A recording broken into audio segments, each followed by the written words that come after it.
¿Cuántos son? ¿Medio millón? ¿1 millón? ¿8 millones? Bueno, así de disparatadas o dispersas están las cifras. Medio millón a 8 millones. Me refiero a mexicanos que han sido desplazados, trashumantes mexicanos. No migrantes de mexicanos a otro país o migrantes hacia Estados Unidos. Migrantes mexicanos que han tenido que varar, viajar, trashumar en su propio territorio nacional.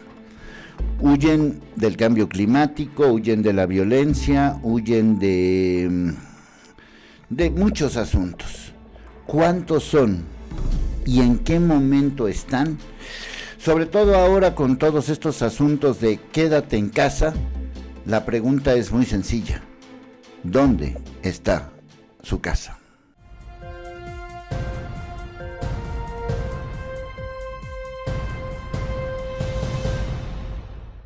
Bueno, para inmediatamente saber de qué demonios voy a hablar, aquí están estos datos que son, insisto, muy dispersos. La Segov calcula entre 1.200.000 y 8 millones de víctimas de desplazamiento forzado interno por la violencia. Aquí hablan de medio millón de mexicanos son desplazados por el cambio climático. Entonces, pues no sabría decirles de qué fecha, de cuántos estamos hablando. Aquí la violencia no ha parado en México y a finales de marzo, comunidades de Chiapas y Guerrero huyeron de grupos armados rumbo a las montañas u otro municipio. Otro de los hasta 8 millones de víctimas de desplazamiento forzado interno viven en campamentos desde hace años. Organizaciones civiles alertan que son doblemente vulnerables. En una bodega viven al menos 45 indígenas tzetzales, entre ellos un hombre de 73 años y su esposa con diabetes, que son obviamente personas vulnerables.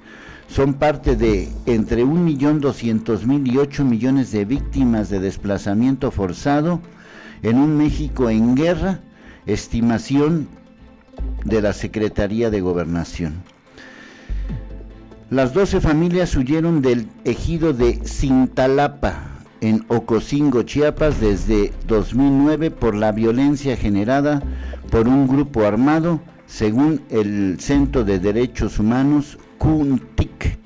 En San Cristóbal de las Casas hay 254 personas, incluyendo 8 adultos mayores, habitando un campamento otorgado por el gobierno estatal, que antes era una planta productora de pollos. Viven con desnutrición, en hacinamiento, sin acceso a agua potable. Arribaron del ejido Puebla, en Chenaló, desde 2016, por amenazas de un grupo paramilitar a partir de un conflicto electoral. En cada galera conviven 30 personas, incluyendo bebés. Chenaló. Y aquí está el tema de Chenaló. Aquí está esta cifra, esta fecha del 4 de diciembre de 2017. Ejército, gobierno de Enrique Peña Nieto y gobierno de Velasco, se refiere al gobernador, al de Anaí, están jugando entre la complicidad y la omisión ante desplazados de Chenaló. Insisto, esto es de 2017.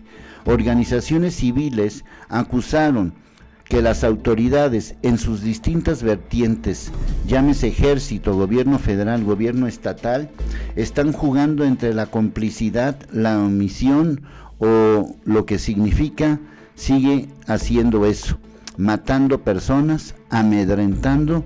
Yo no te voy a decir nada, voy a voltearte la mirada. Y este tema es uno de los tantos temas que deben los gobiernos anteriores. Aquí se hablaba de otro asunto, un asunto que también tiene que ver con estos temas. 500.000 de migrantes internos, o sea, mexicanos, son espejo del rostro humano del cambio climático en México, una problemática mayormente ignorada por las autoridades que puede multiplicarse por 6 en las siguientes décadas. En el peor de los escenarios, a mediados del siglo XXI, 3 millones de mexicanos podrían verse desplazados dentro de su propio país, a menos que se tomen medidas urgentes de acción climática para 2050, que en estos momentos ya no tiene cabida. Ante el riesgo por el COVID, el director de este centro solicitó medidas cautelares a la Comisión Interamericana de Derechos Humanos para 300 personas en hacinamiento proveniente de localidades e hizo un llamado de alerta al gobierno de Chiapas y a la Comisión de Derechos Humanos. Y aquí están todas las historias de la gente que vive en estos lugares, hacinados, quiere decir que están unos con otros. Aquí estamos hablando de otro lugar. Los actos de violencia provocaron que los terrenos, propiedades y bienes tuvieran que ser abandonados por aproximadamente 971 personas, y aquí vienen todos estos lugares. Esta es la situación en la que viven mexicanos, desplazados forzados en Cintalapa, viven en hacinamientos sin servicios básicos. Estos, insisto, son mexicanos, no son migrantes de otros países, son mexicanos que viven desplazados. Aquí nos dan más cifras, es nada más ocioso darte las cifras. Aquí estamos viendo estas imágenes. Las comunidades tzotziles huyen a las montañas de la violencia. Y aquí están más fotografías de gente que, pues lo comenté hace tiempo, hace unos días mejor dicho, y que forma parte de esos mexicanos. Vean nada más cómo viven estos mexicanos.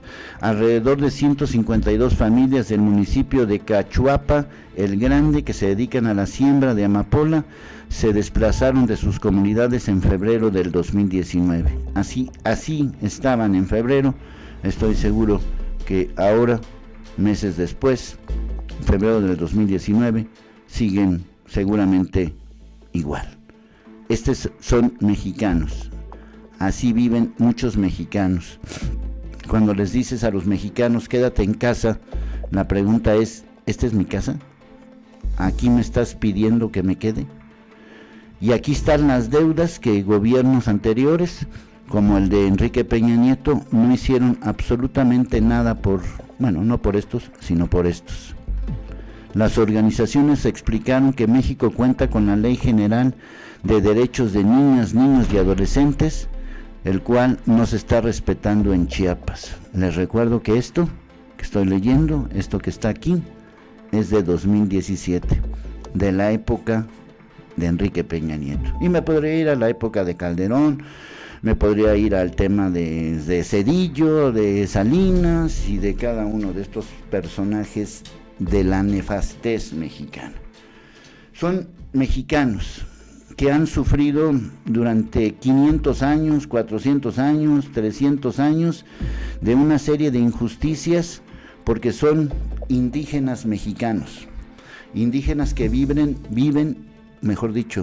sobreviven, y que han sobrevivido así durante 500 años a coloniajes, a invasiones, a violencia, a discriminación, a trabajos forzados, y por eso se le llama así, desplazamiento forzado, porque fueron forzados ante estas circunstancias.